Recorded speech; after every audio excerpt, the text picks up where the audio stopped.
क्या पॉसिबल है कि मैं एज अ किसान या कोई जो फार्मर ये पॉडकास्ट देख रहे हैं केवल मंडी में बेच के मैं काफ़ी अच्छा इनकम कमा सकता हूँ? नहीं, टमाटर का बहुत सारा किस्से सुने हैं कि लोगों ने रोड पे फेंक दिया है। फिर भी वही किसान अगले साल टमाटर क्यों करता है? मजबूरी नहीं है। ये होता है कि मंडी में आज आपने 10 टन लेके गए, शायद आपको आज वो पूरा 10 टन का एक अच्छा प्राइस मिल गया। अगले दिन आप 5 टन लेके गए, शायद ना मिल पाए। सर, $1 मिलियन क्वेश्चन है, बहुत बेसिक सा, लेकिन किसान को जनरली जब आपके जैसे कंपनी या के साथ काम करता है, वो क्या उसको मंडी से बेहतर रेट मिलना गारंटी होता है? क्या ये कड़वा सच है कि people should stop doing paddy farming and cereals farming in India?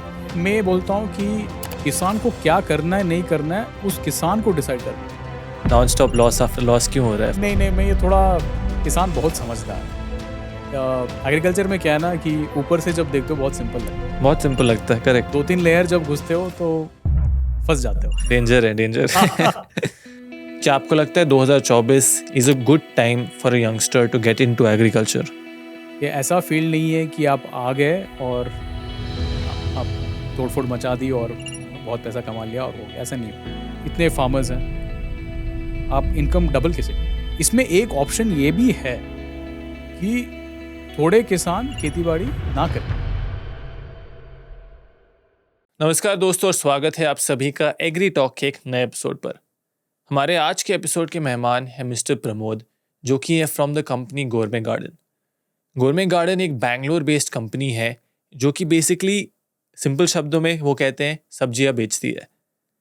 आज के एपिसोड में हमने एग्रीकल्चर सप्लाई चेन के बारे में समझा है, सब्जियां कैसे बिकते हैं मंडीज़ में और इन कंपनियों में जैसे जेप्टो, ब्लिंकिट, स्विगी या फिर गोरमे गार्डन में भी क्या डिफरेंस है। एज अ किसान आप कैसे इन कंपनियों तक पहुंच सकते हैं, काफ़ी आपको क्लैरिटी मिलेगी मार्केटिंग के बारे में, एग्रीकल्चर सप्लाई चेन के बारे में। हमने इस एपिसोड को 2 एंगल से देखा है, एक तो कंज्यूमर एंगल से और दूसरे फार्मर एंगल से। एपिसोड के अंत पर हमने ये भी डिस्कस किया है कि अगर आप एक यंगस्टर हैं जो एग्रीकल्चर में आना चाहता है, आपको क्या क्या चीज़ को ध्यान में रखना है, चाहे वो फंड रेज हो, क्या क्या आइडियाज़ को आप परस्यू कर सकते हैं। तो इस एपिसोड को ध्यान से देखिए, आपको एक ओवरव्यू मिलने वाला है पूरे इंडस्ट्री का, और स्पेशली अगर आप एग्रीकल्चर में मार्केटिंग और सप्लाई चेन के बारे में जानना चाहते हैं तो ये एपिसोड आपको काफ़ी इन्फॉर्मेशन देगा। एपिसोड को अंत तक देखिए और हमेशा की तरह सीखते रहिए। Presenting to you mister Pramod on agri talk.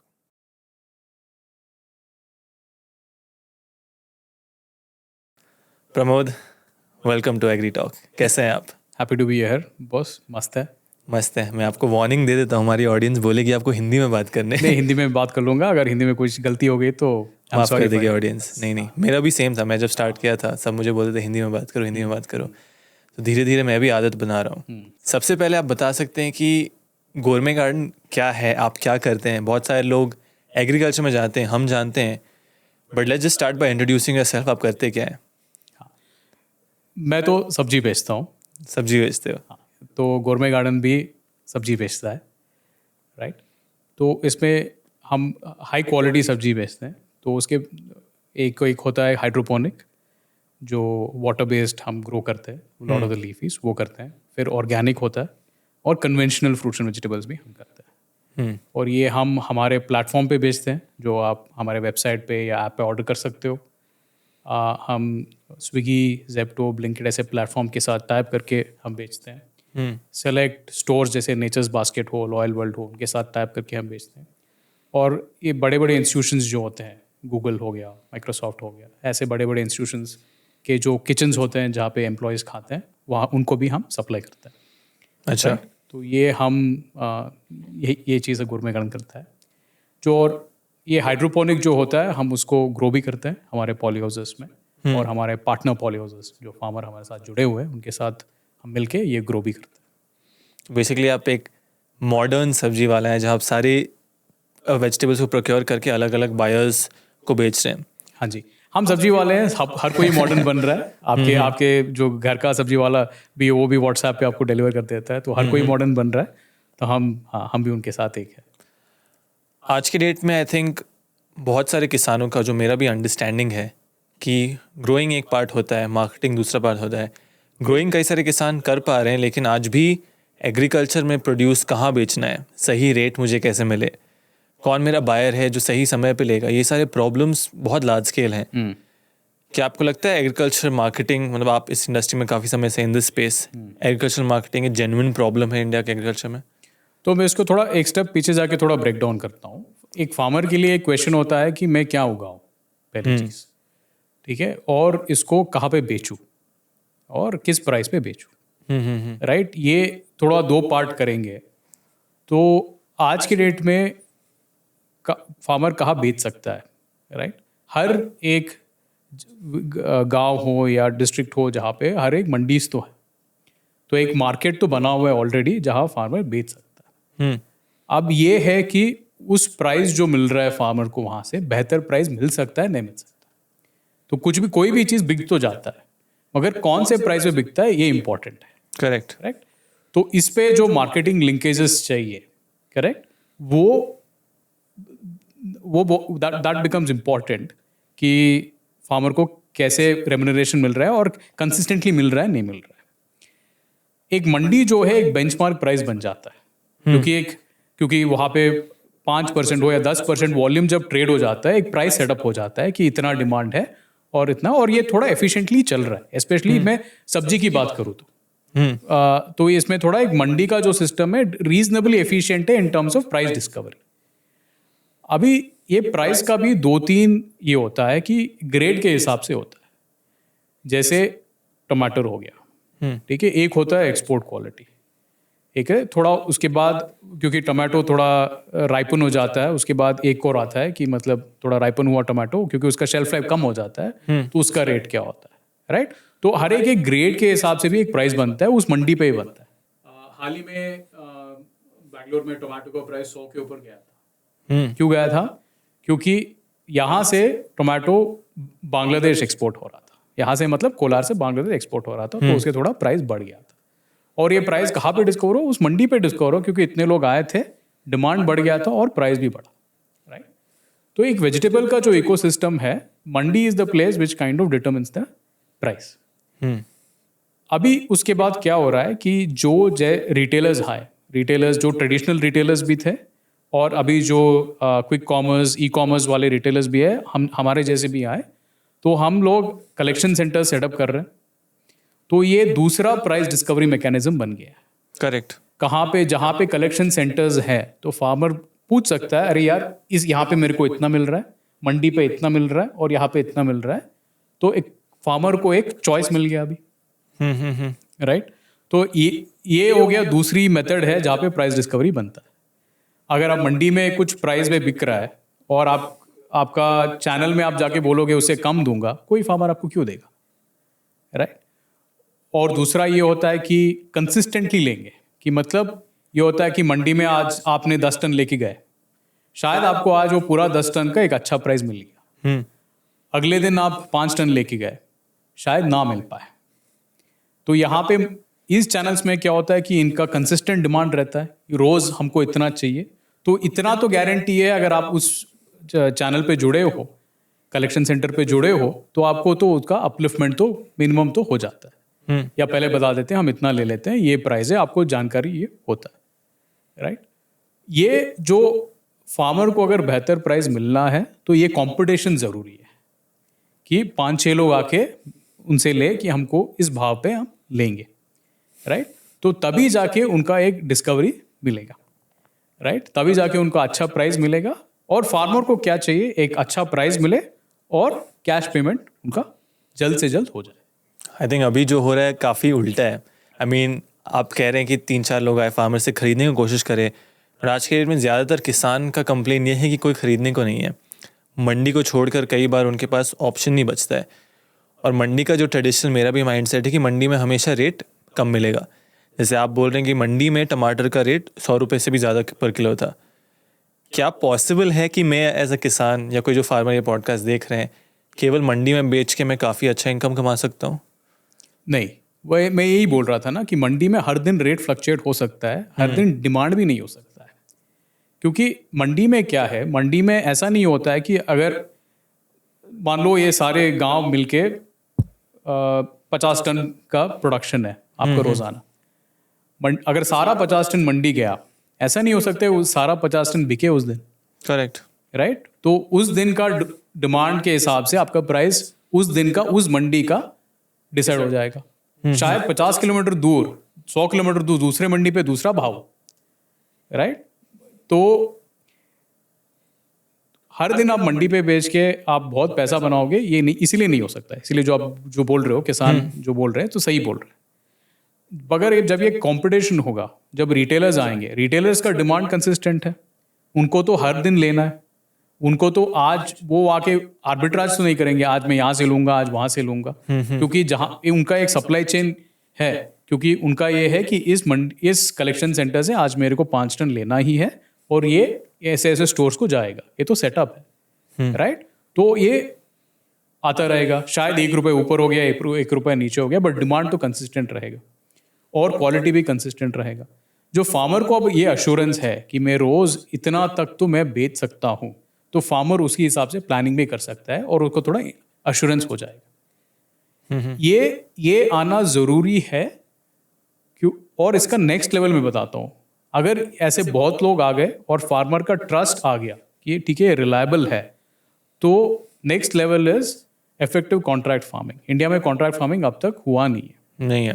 Contract farming का एक सर सिंपल शब्दों में बहुत सारे लोग कॉन्ट्रैक्ट फार्मिंग क्या होता है समझा सकते हैं? कॉन्ट्रैक्ट फार्मिंग ये होता है कि एक फार्मर के साथ मैं जाके बोल दूं कि मैं आपसे, आपका 1 एकड़ ज़मीन है, आप इस पे टोमेटो कीजिए, मैं आपसे टोमेटो ले लेता हूँ और इस प्राइस पे ले लेता हूँ। शायद बाजार में वो प्राइस ज़्यादा हो, कम हो, मगर मैं इस प्राइस पे आपसे गारंटीड आप देते हैं? गारंटीड हम देते हैं। प्राइस पहले से फिक्स रहता है? प्राइस पहले से फिक्स रहता है।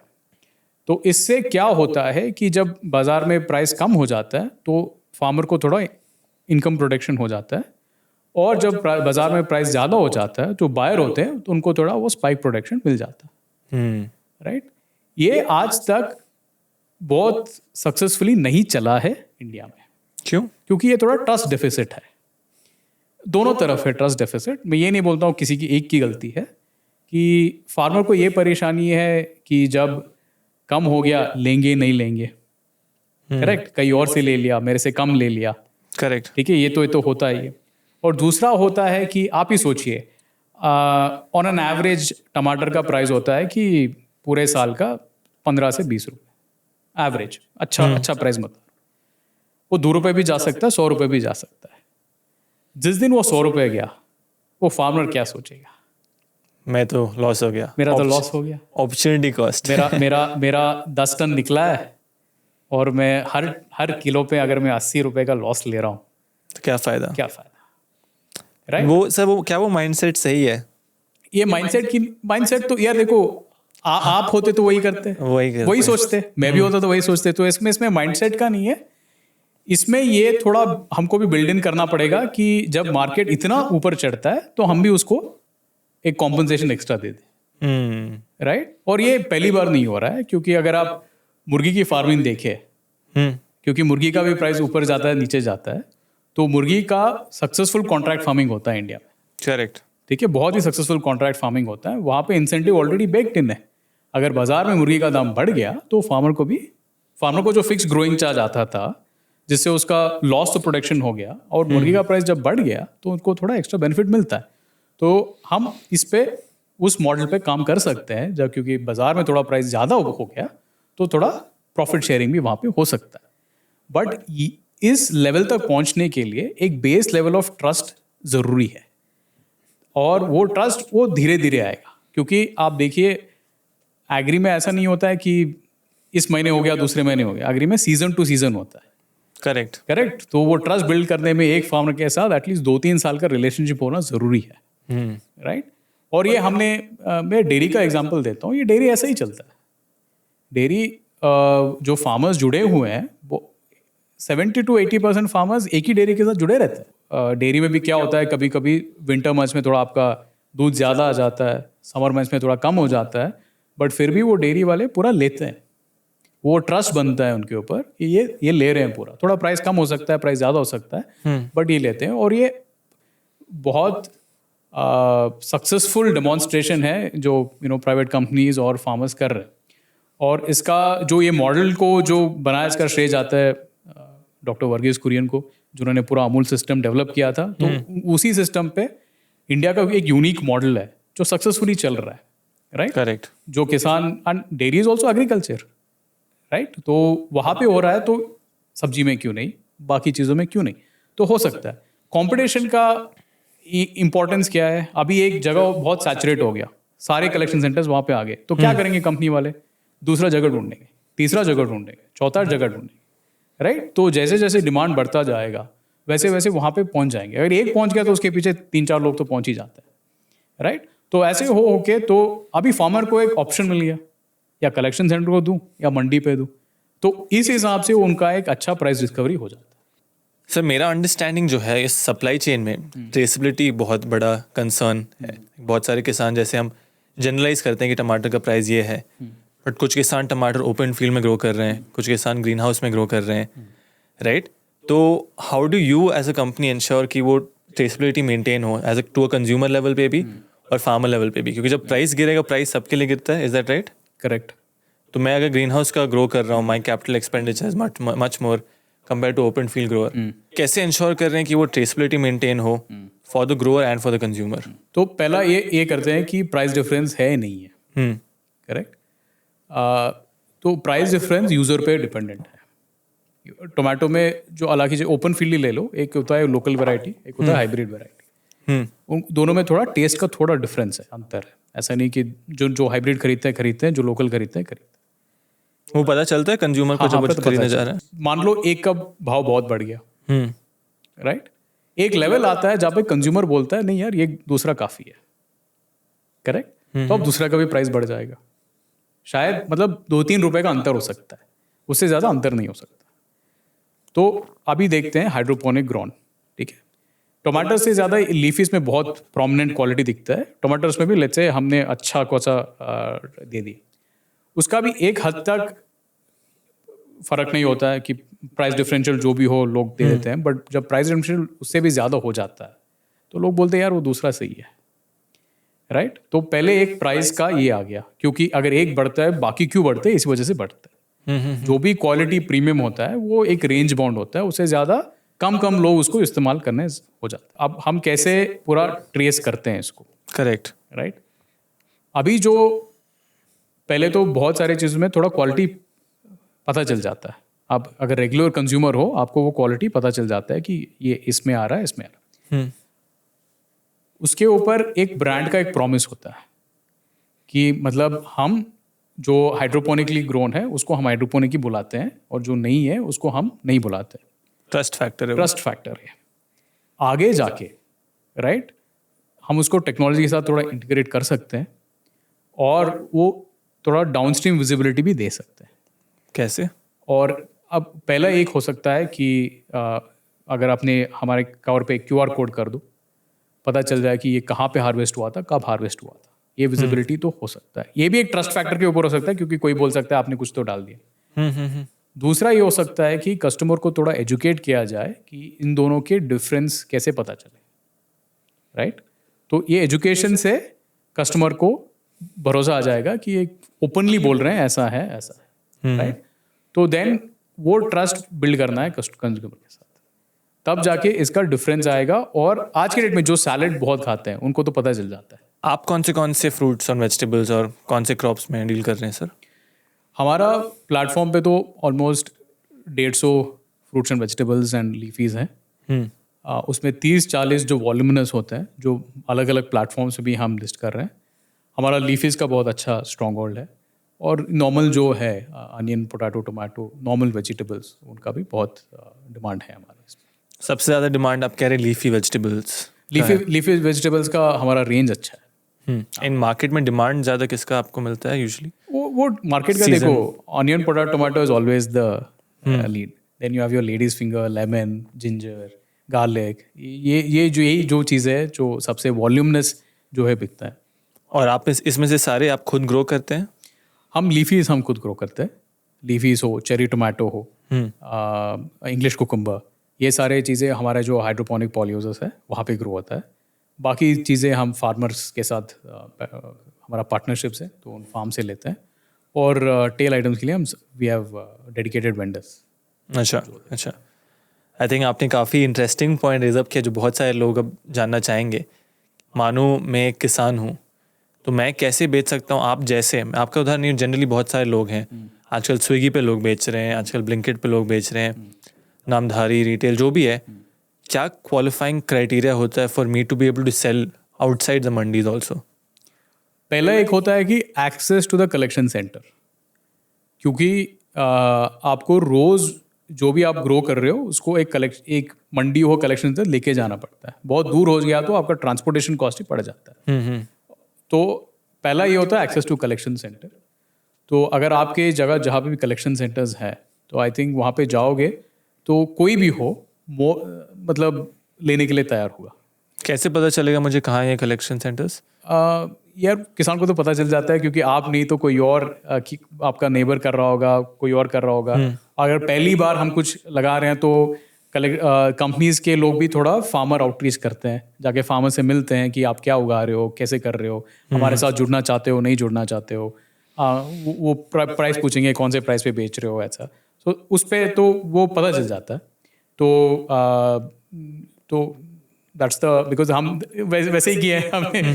तो फार्मर को तो पता चल जाता है कि कलेक्शन सेंटर्स है नहीं है, तो उस हिसाब से वो कर सकते हैं। अगर आपका थोड़ा लार्ज फार्म है या इन एंड अराउंड बैंगलोर हो, चेन्नई हो, या हैदराबाद और या मुंबई में हो, अगर लार्ज फार्म है और आप डायरेक्टली डील करना चाहते हो तो मैं नंबर भी शेयर कर सकता हूँ, तो आप रीच आउट कर सकते हो। तो हम लार्ज फार्म्स पे थे, डायरेक्टली हम फार्म से भी उठा सकते हैं। एंड सर, आप बहुत सारे क्रॉप्स आजकल जो नए इंडिया में आ रहे हैं, जैसे बेरीज, कुछ कुछ वैरायटी जो इंडिया में अवेलेबल नहीं है, मैं देखा था ये सारे क्रॉप्स भी आपके साइट पे हैं। तो यूजुअली ये इंपोर्ट्स के थ्रू आते हैं? यूजुअली इंपोर्ट्स के थ्रू आते हैं, और लोकल सप्लायर्स भी हैं। बट ये जो एग्जॉटिक्स, जो बेरीज जो बोल रहे हो, नए फ्रूट्स जो बोल रहे हो, हम एक डेडिकेटेड वेंडर के साथ काम करते हैं, क्योंकि वो सबका एग्रीगेट करके हमको दे देते हैं, क्योंकि हाँ, एंड उस हिसाब से हमको वो मैनेज हो जाता है।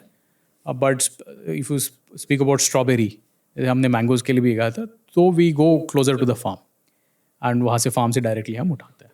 जो आपने स्टार्ट में ही मुझे बोला था, closer to the farm, closer to the market is always better for the growth in any commodity, and specially agri commodity, fruits and vegetables में, बिकॉज इट्स हाईली कॉम्पिटिटिव।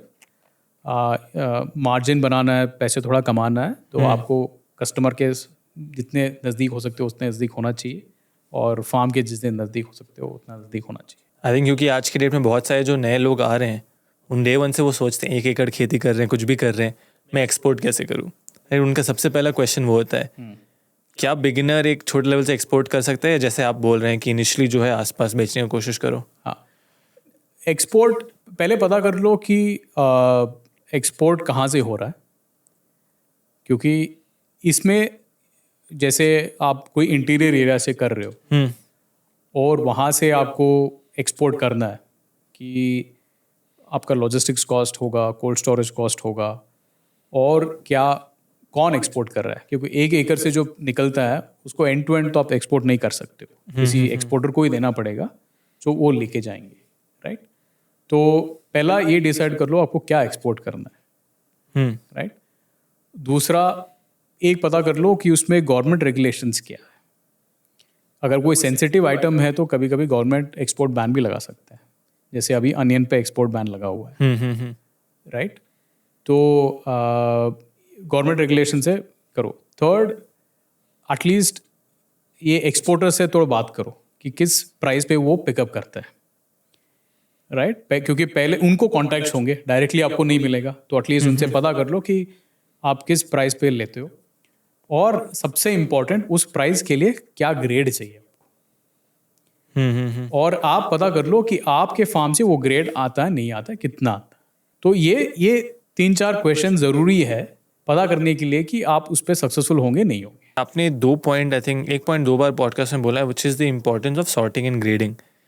अब सॉर्टिंग ग्रेडिंग तो I think overview बहुत सारे लोग का होता है, but क्या ग्रेड को हम मतलब टॉप क्वालिटी मानते हैं? Can you take an example of किसी क्रॉप, जैसे टमाटर, ए ग्रेड क्या होता है, उसमें बी ग्रेड क्या होता है, सी ग्रेड क्या होता है, कैसे वो किसान आइडेंटिफाई करता है, and how can he ensure कि उसका ए ग्रेड ज़्यादा से ज़्यादा हो? हाँ, तो इसमें ग्रेड का एक होता है कि जनरिक ये होता है कि 1 इज साइज, ठीक है, कि टमाटर 30 mm का भी हो सकता है, 40 mm का भी हो सकता है, 50 mm का भी हो सकता है।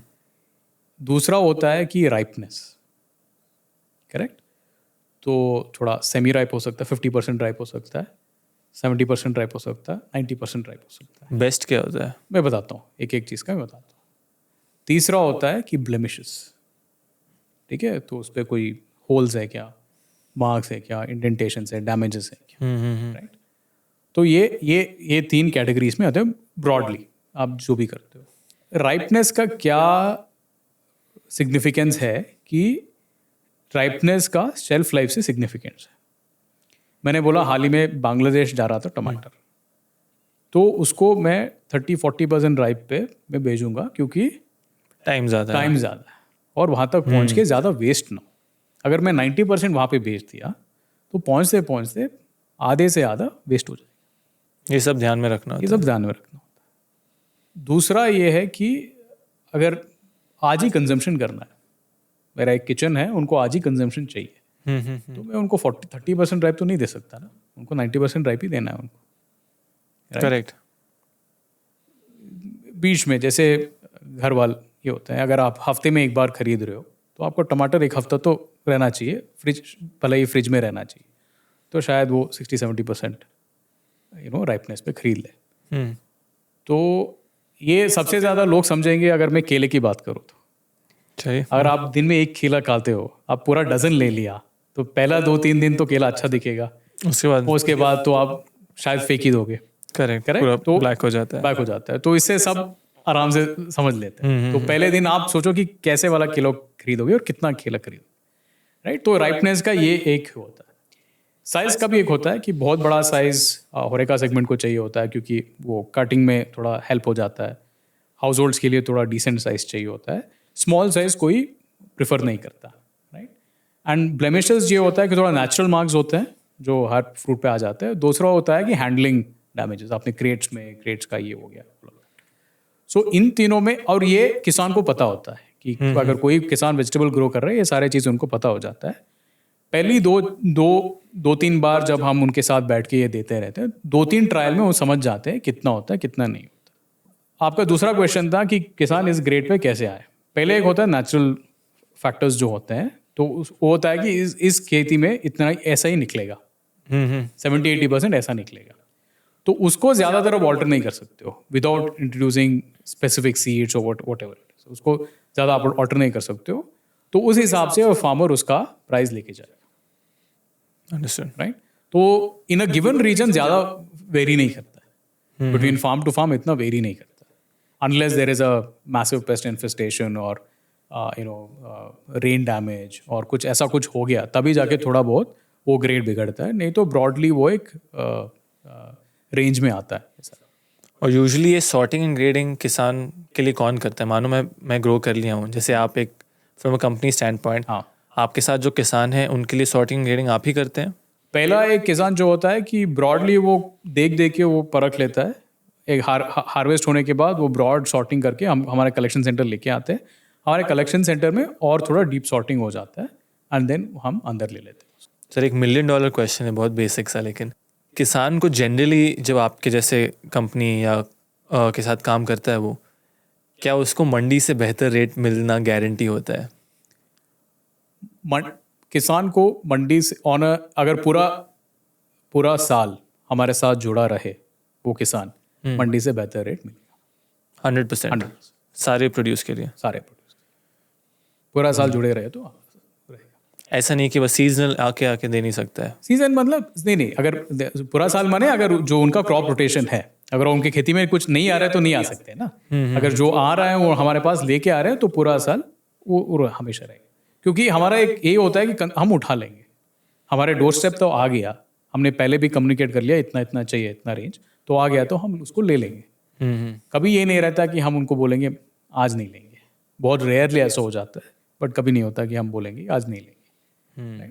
तो इसलिए मैं बोल रहा हूँ एक साल इसलिए बोला कि लंबे तक, क्योंकि मंडी में क्या हो जाता है, एक दिन बहुत ऊपर चला जाता है, एक दिन थोड़ा वोलेटिलिटी थोड़ा ज़्यादा रहता है, उतना वोलेटिलिटी हमारे यहाँ नहीं रहता, राइट। तो उसके हिसाब से अब आप देख लीजिए, और मैंने बाकी सारे कंपनियों के साथ भी बात करो कि इतना सक्सेसफुल क्यों हुआ है कलेक्शन सेंटर्स, कि हर जगह इतना सक्सेसफुल इसलिए हुआ है क्योंकि उनको फार्मर को पता है कि यहाँ पे पता है कि यहाँ से मेरा बेहतर ये होगा। क्या आपको लगता है 2024 is a good time for a youngster to get into agriculture? ये में टाइम से ज़्यादा आपका इंटरेस्ट पे फोकस होना चाहिए, इंटरेस्ट और स्किल पे फोकस होना चाहिए। क्या स्किल्स आपका बात कर रहे हैं तो इंटरेस्ट ये है कि इस फील्ड में पेशेंस और परसिस्टेंस की बहुत ज़रूरत है। ये ऐसा फील्ड नहीं है कि आप आ गए और आप तोड़फोड़ मचा दी और बहुत पैसा कमा लिया और हो गया, ऐसा नहीं होता। आपको सालों साल इस पे रहना है, तभी जाके आप सीखोगे, तभी जाके आप आगे बढ़ोगे और तभी जाके आप फाइन ट्यून करके मतलब एक अच्छा काम कर सकते हो उस पर।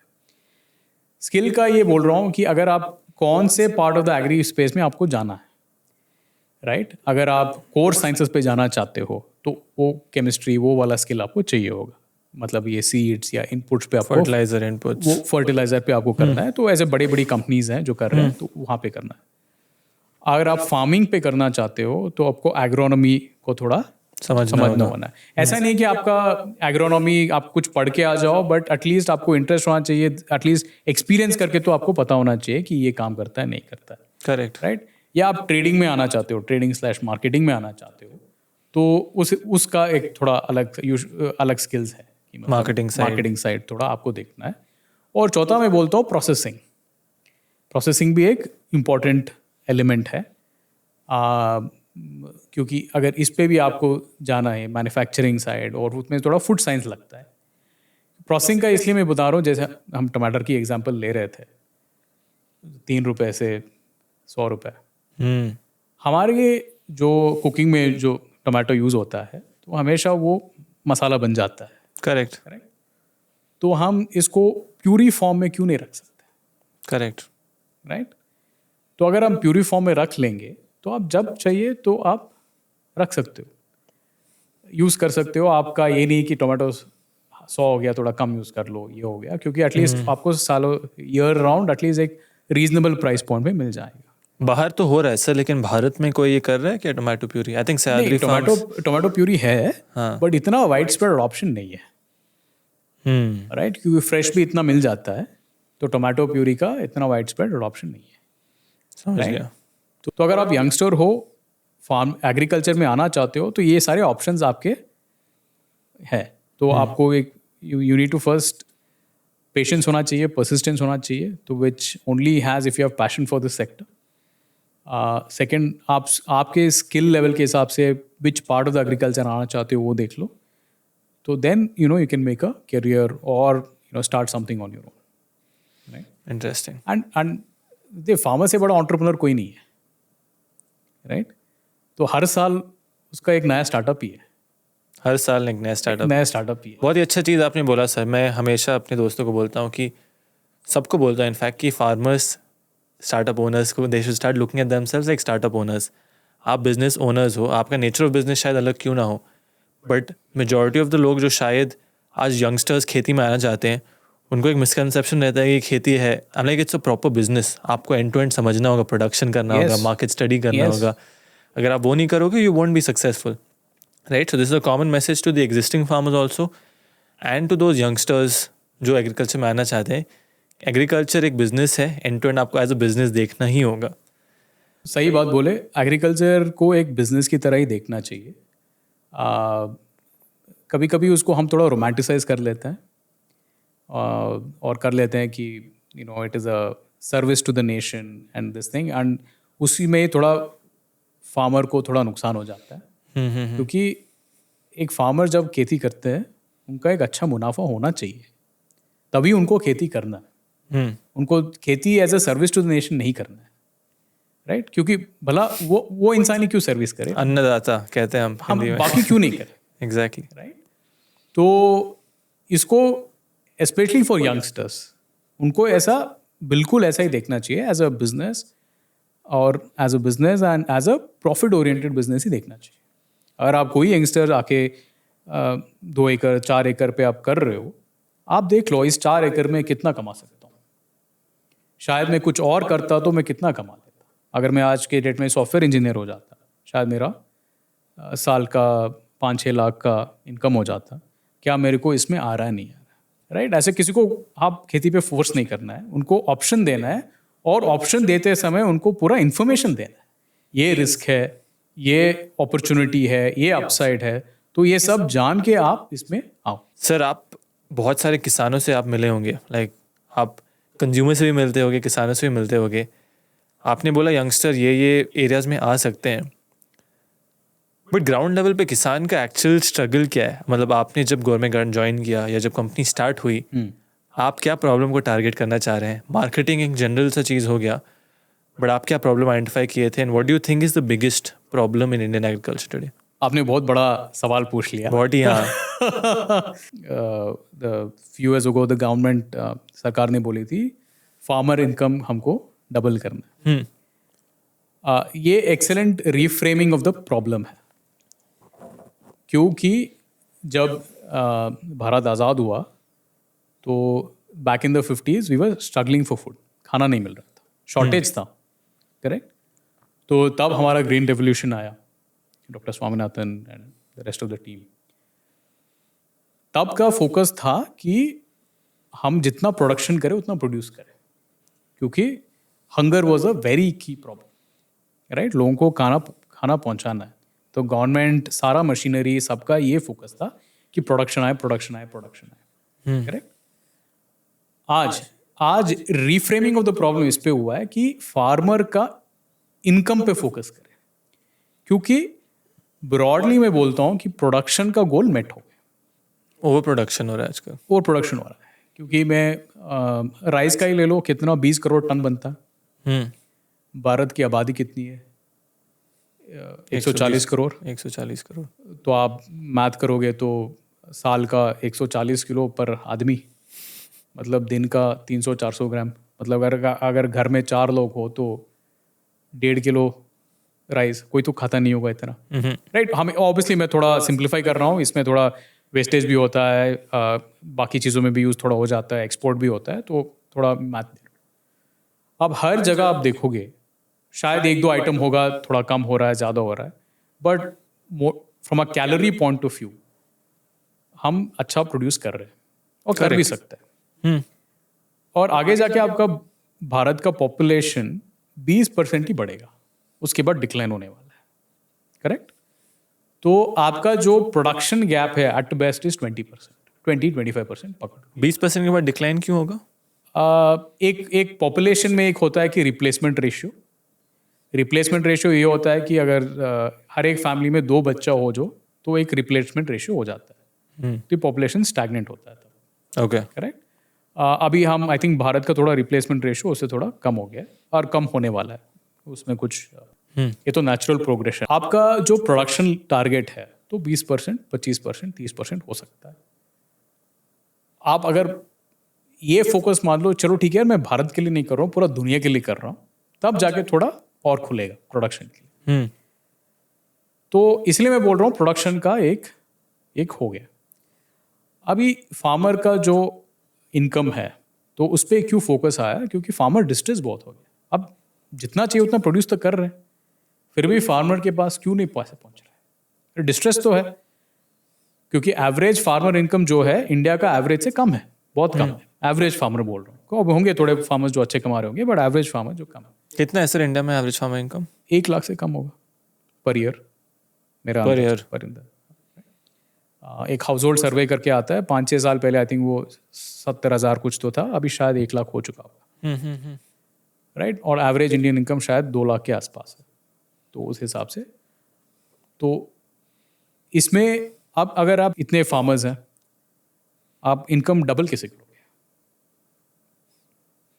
या प्रोडक्शन डबल कर दे, इतनी तो डिमांड नहीं है। प्रोडक्शन डबल हो भी गया तो प्राइसेस गिर जाएंगे, क्योंकि डिमांड तो है नहीं। प्राइसेस डबल कर दे, बट फूड इन्फ्लेशन भी है, हमको खाना भी है। करेक्ट। ऐसा नहीं है कि मतलब कोई है करने के लिए। इसमें एक ऑप्शन ये भी है कि थोड़े किसान खेतीबाड़ी ना करें, जो मार्जिनल फार्मर्स है, जो 1 एकड़ आधा एकड़ जो है, उनको ये प्रॉफिटेबल नहीं होगा, राइट। शायद वो उनके बच्चे कुछ और प्रोफेशन चूज कर सकते हैं। तो ज़्यादातर यही हो रहा है ना गांव में आजकल। ज़्यादा नहीं हो रहा है, क्यों मैं बताता हूँ। हमारा GDP जो होता है 16% एग्रीकल्चर है। 35 से 40% वर्कफोर्स यहाँ पे है, ऑलमोस्ट 50% बढ़ भी गया आई थिंक। हाँ, क्योंकि उसमें थोड़ा वेरिएबल वर्कफोर्स होता है, कभी आए कभी जाए, तो उसमें थोड़ा आंकड़े ऊपर नीचे हो जाते हैं। बट ये अनसस्टेनेबल है। आप कोई भी एडवांस देश देखें तो उन सबका 5% से नीचे हो जाता है, जो हमारे बराबर जो देश है, जो चाइना हो गया, ब्राज़ील हो गया, तो और वर्कफोर्स भी उसी हिसाब से होगा। तो आप कह रहे हैं दूसरे देशों में कंट्रीब्यूशन टू जीडीपी भी कम है, जीडीपी भी कम है, वर्कफोर्स भी कम है, वर्कफोर्स भी उस हिसाब से है, और उन देश की एग्रीकल्चर इंडिया से आगे भी है। आगे भी है, तो वहाँ का फार्मर इनकम आगे होगा। इस एंगल से मैंने कभी सोचा नहीं था। राइट, क्योंकि कोई लीवर बचे ही नहीं ना, प्रोडक्शन तो डबल हो नहीं सकता। एक है एक्सपोर्ट्स, क्योंकि हम जो कर रहे हैं, ठीक है, हमारा देश के लिए काफ़ी है। एक्सपोर्ट क्या क्या एक्सपोर्ट कर सकते हैं, उसका क्या हमें अच्छा भाव मिलेगा, राइट। तो एक्सपोर्ट का एक ऑप्शन खोलिए। उससे खुद के चैलेंजेस होते हैं ना, मतलब वॉल्यूम होना चाहिए, आप वॉल्यूम होना चाहिए, कॉम्पिटेटिव भी होना चाहिए, कॉम्पिटेटिव भी होना चाहिए, क्वालिटी भी होना चाहिए, उस क्वालिटी हिसाब भी से। होना चाहिए। आज के डेट में आप south America has become a big exporter fruits and vegetables का। आप बेरीज का देख लो सर, अगर हम मंडी में जाओ, कहीं भी जाओ, 322, 325, 350 रुपए का, उस दिन हम भी गए थे, आपको पर 250 ग्राम्स बेरी के बॉक्सेस मिल रहे हैं। अगर आप कर लो 4x भी, मतलब 1400, 1500 rupees kilo berries imported from Peru, Morocco, ये कंट्रीज। हाँ, इसमें आप जब भी ये नंबर्स बोलते हो, आपको थोड़ा सप्लाई चेन को ब्रेक डाउन करना पड़ेगा। हाँ हाँ, क्योंकि जो मार्केट में होता है उसमें ऐसा नहीं है कि वो किसान को मिलता है। हाँ हाँ, ऑफ कोर्स, वो वेस्टेज भी होता है, ट्रांसपोर्टेशन होता है, मिडलमैन भी होते हैं, सबको होता बहुत है, सारे इंटरमीडिएट्स। सब इंटरमीडिएट्स होते हैं। बट आपने अच्छी बात कही कि अपॉर्चुनिटीज ढूंढो, कि ऐसे कौन से अपॉर्चुनिटीज हैं, ठीक है, जहाँ पे हम माइग्रेट कर सकते हैं। विच इज, मैं ये क्रॉप नहीं करूँगा, मैं दूसरा क्रॉप करूँगा, ताकि मेरा इनकम बढ़े। बढ़े। एग्जाम्पल दे सकते हैं सर? जैसे अगर आप सीरियल्स कर रहे हो, जैसे राइस, राइट, आपका कितना हो सकता है कि 1 हेक्टेयर पे आपको 4 टन मिले, 5 टन मिले, राइट। इनकम आपका उतना ही होगा, 1 लाख 2 लाख होगा, राइट। आप वेजिटेबल्स पे आ जाओ, सम सेलेक्ट वेजिटेबल्स पे आ गए, तो आपका इनकम थोड़ा बढ़ जाएगा, बट आपका फार्मिंग इंटेंसिटी भी थोड़ा बढ़ेगा, करेक्ट। तो देन वो फार्मर का अपॉर्चुनिटी कॉस्ट है। वो बोल सकता है, किसान बोल सकता है, देखो यार, मेरे को पैडी कैसे उगाना मेरे को पता है, ठीक है, इसमें इतना एफर्ट लगता है, इतना लगता है, मैं बाकी काम और कर रहा हूँ, मेरे लिए मैं खुश हूँ। अगर कोई फार्मर नहीं मैं इसको करना ही है, मेरा 2 एकड़ ज़मीन है, 4 एकड़ ज़मीन है, इसे तो मैं पूरा करना है, तो मैं इसमें टमाटो करूँगा, या ऑनियन करूँगा, या कुकुम्बर करूँगा, ठीक है, ब्लूबेरी करूँगा, अगर क्लाइमेट सपोर्ट किए तो ऑल ऑफ दिस, देन वो एक ऑप्शन है to move to the next level. So then there is, farmer can come out of that income trap and then move to the this thing. But it can only if everybody gets it. सब मान लो कि कल सारे farmers decide कर लिए blueberry करेंगे, वो 300 रुपए का 30 रुपए हो जाएगा, करेक्ट। तो उसका भी एक थ्रेशोल्ड होता है, डिमांड का थ्रेशोल्ड होता है, उसके बाद तो नहीं जाएगा, राइट। तो दिस इज क्रॉप डाइवर्सिफिकेशन जो बोलते हैं, is one thing. I've told 3 things now. One is farmers moving out of, marginal farmers at least moving out into other occupations, exports, and this is crop diversification. 4th is processing, जो पहले point से जो जुड़ा है, कि आप जो farmers, जो marginal farmers जो जा रहे हैं, can we have processing units come up, right? Processing unit से क्या होता है, consumption बढ़ता है, right? Per capita consumption of certain crops might still go up. Rice, wheat थोड़ा कम हो सकता है, बट बाकी थोड़ा बढ़ सकता है, राइट। और as the income rises, people propensity to pay will increase, correct, right. So then you will get more, per kg of whatever you are trying to consume, right? So that becomes another value added this thing, which will give income through the value chain to the people, right? So these are 4 at least, that you can do to at least increase the farmers' income. Sir कुछ आपके experiences from growing and the farmers you have worked with, कुछ ऐसे उदाहरण हैं crops के, processing ये सब छोड़ के, बट पर्टिकुलर क्रॉप वेराइटीज़ जो आज किसान करके पोटेंशियली प्रॉफिट अपना बढ़ा सकता है? हमने देखा है चेरी टोमेटो में हुआ है, कैप्सिकम में हुआ है, जो उनका मतलब जो इंटेंसिव करके उनका अच्छा प्राइस मिला है, टोमेटोज में फ्यू फार्मर्स हमने देखा है। 1 एकड़ में कितना कमा सकते हैं ये प्रॉफिट अप्रोक्सीमेटली? देखो, अगर आप टोमेटो अच्छी तरह से कर ले, अगर 2 साइकिल भी कर ले आप, साल तो का 70 टन, तो आप पकड़ लो 15 रुपये, पकड़ लो 10 लाख में 6 लाख तो आ सकता है, 6 लाख रुपए प्रॉफिट आ सकता है। ये open field green house? Open field. Open field. और अगर सेम चीज़ मैं ग्रीन हाउस में करना चाहूँ तो ग्रीन हाउस में आपको लीफीज करना चाहिए, तो आपको थोड़ा प्रॉफिट थोड़ा बढ़ेगा। कितना हो सकता है मेरा, मतलब व्हाट्स? 2 लाख एक्स्ट्रा और प्रॉफिट आ सकता है, बट आपको उसमें आपका कैपेक्स भी लगा होगा, तो उसको भी थोड़ा निकाल के आपको देखना पड़ेगा। तो you can atleast about up to 8 lakhs you can do profit per एकड़। बट इट इज, आपको पूरा इसमें 100% डेडिकेशन देना होगा, तब जाके ये आपका। तो एक बात बताइए, आजकल जो जेप्टो, ब्लिंकिट, स्विगी, ये सब जो सब्जियां दे रहे हैं, सबसे पहले तो किसान उन तक कैसे पहुंचता है, नंबर 1। और दूसरी बात कि कंपेयर टू जो बायर जैसे गवर्नमेंट गार्डन हो गए, जो ये बाकी कलेक्टर्स आप बोल रहे हैं, उनमें और इनमें क्या डिफरेंस है? हाँ, तो स्विगी हो, जेप्टो हो, ब्लिंकिट हो, उनके अपने अपने कलेक्शन सेंटर्स हैं। सेम मॉडल है, तो आप दे सकते हो। और उन कलेक्शन सेंटर्स को आप डायरेक्टली दे सकते हो जहाँ जहाँ पे भी है। और गुरमे गार्डन जो इन प्लेटफॉर्म्स में जो बेचता है, ऑर्गेनिक ही बेचता है, तो वो अच्छा, एक आप इन प्लेटफॉर्म से भी बेचते हैं। तो उन पे हम ऑर्गेनिक ही बेचते हैं, हम वहाँ पे कन्वेंशनल नहीं बेचते हैं। और इन प्लेटफॉर्म्स पे बेचने के लिए कुछ एलिजिबिलिटी होता है, रिक्वायरमेंट होता है? उनका ग्रेड स्पेसिफिकेशंस होते हैं। तो उनसे आप जैसे उनके कलेक्शन सेंटर्स पे जाओगे तो वो आप उस समझा देंगे कि क्या ग्रेड है, क्या कैसा होगा। तो उस अगर ग्रेड पे होगा शायद वो ले लेंगे आपका। आई थिंक मेरा जो सबसे बड़ा पॉइंट ऑफ क्यूरियोसिटी है और जो मेरा लर्निंग है सो फार, कलेक्शन सेंटर्स वो कहाँ है, मुझे कोई बता दे, मैं वहीं जाके बैठ जाऊँगा। आई थिंक मेरे साथ बहुत सारे किसान भी, आई थिंक इस एरिया में थोड़ा ट्रेसिबिलिटी मिले, जैसे गवर्नमेंट गार्डन का आप बता देंगे, मैं आपका डिटेल शेयर कर दूंगा। बट इन जनरल जो बाकी कंपनीज हैं, आई थिंक एक अपने अच्छा पॉइंट बताया, मैंने इसके बारे में ज़्यादा सोचा नहीं था। मैं ये शायद ये फीडबैक हमारे पार्टनर्स को भी दूंगा कि एटलीस्ट आपके वेबसाइट पे या कहीं पे भी लिस्ट तो कर लो आपका लोकेशन कौन सा है, करेक्ट, कि हमारा कलेक्शन सेंटर कहाँ पे है, कौन आ सकते हैं, क्या क्राइटेरिया है, तो लिस्ट तो कर सकते हो। तो आई थिंक ये अच्छा एक सोल्यूशन है। शायद किसी ने किया भी होगा बट मैंने कभी देखा नहीं है। But this a good, at least farmer तक वो इन्फॉर्मेशन तो पहुंच जाए। क्या होगा सर, क्योंकि मानो आपकी ग्रेडिंग क्वालिटी या प्रोड्यूस क्वालिटी बेहतर है, फिर किसान को अगर वो प्राइस मिल रहा है ईयर राउंड, तो वो भी इंस्पायर होकर वो प्रोड्यूस देना चाहेगा। राइट, प्लेटफॉर्म को लेकर कुछ क्वेश्चन है सर, मैंने अपना होमवर्क किया। आपकी वेबसाइट पे मैं देखा नेचुरोपोनिक करके एक टर्म है, जो मेरे लिए फर्स्ट टाइम था, मैं सुना नहीं हूँ कभी। क्या है ये टर्म, इसके बारे में समझा सकते हैं? क्या ओरिजिन है, क्या मतलब है इसका? सीधा डेफिनेशन ये है, नेचुरोपोनिक माने हम उसको सॉइल में नहीं ग्रो किया। हमने सॉइल में क्यों नहीं ग्रो किया? क्योंकि